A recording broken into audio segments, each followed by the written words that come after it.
Thanks, everyone. The LGBTQI plus community is used to confronting negativity, adversity, derision, hatred, and turning that around. First of all, throughout history, in the words we use to describe ourselves. Even the word gay was once a sneering reference to the perceived frivolous and shallow world of vice and prostitution it was believed we occupied.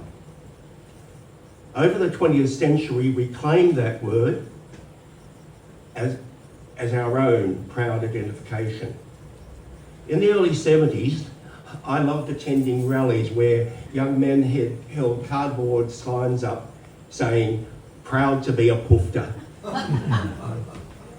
Even at times, sometimes our gay rights activists themselves looked down their noses at those who sought sexual encounters in parks and public facilities. But from that early time, I proudly identified as a beat queen.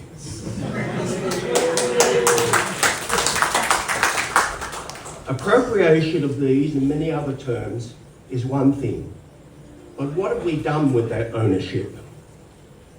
Well, looking back at 55 years of protests, rallies, flash mobs, we called them ZAPs in the 70s, marches, riots, petitions, letters, magazines and magazine articles, books, learned papers, submissions to medical psychiatric forums, policy changes within political parties, amendments to the anti-discrimination laws, the gathering together of other communities as allies, lobbying politicians, drafting law reform amendments, more marching, more rioting, achieving law reform, marriage equality, and more recently, the Special Commission into Gay Hate Crime, and now the New South Wales Police LGBTQIA plus Consultative Committee.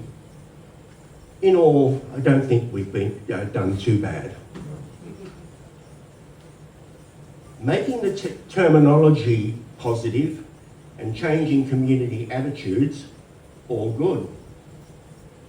But taking a place, a space that has a long history of real sadness and violence towards us, and claiming ownership and pride in it, that's a different matter. I confess I was not enthused when I first heard that this place was to be the choice for the Centre for LGBTQIA History and Culture. My first concerns were aesthetic. I considered it a dark, damp, dingy place and down in the ditch in comparison to the surroundings. I still hold the dream of a spectacular, flamboyant, lively Pride Centre across the square. Of course, the real cause for concern was that this place was one of great trauma and harm and pain to our community over many decades. I'm not just talking about the events of 78, which many among us have strong emotions about, but there were many individuals over decades who were apprehended hereabouts and brought here to be charged for serious offences that are no longer considered crimes. There are those who came here seeking help when the upsurge in anti-queer violence occurred around Oxford Street in the 1980s, and instead received abuse, humiliation, and threats about their own lifestyle. There was the intimidation and harassment of queer venues, climaxing in the Club 80 raids in 1983, when scores of men were lined up on Oxford Street in humiliating circumstance. As well as being a place of injustice, this also was a place of the grossest corruption, which was closely associated with the way we had to lead our lives in those days. So the question remains, what will we do with this takeover, with this ownership?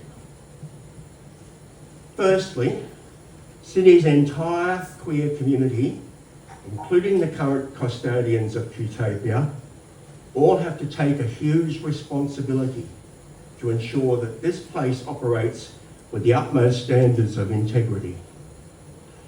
Just that one thing would be a shock to these walls. At all times, we must maximise the use of volunteers and incentivise people into giving their services, skills and talents free to their own community. Costs have to be covered, of course, but people should not be anticipating making a profit from their involvement here. It's up to us, all of us, to reach out to all socio-economic groups in our community. They should feel that they have a stake here.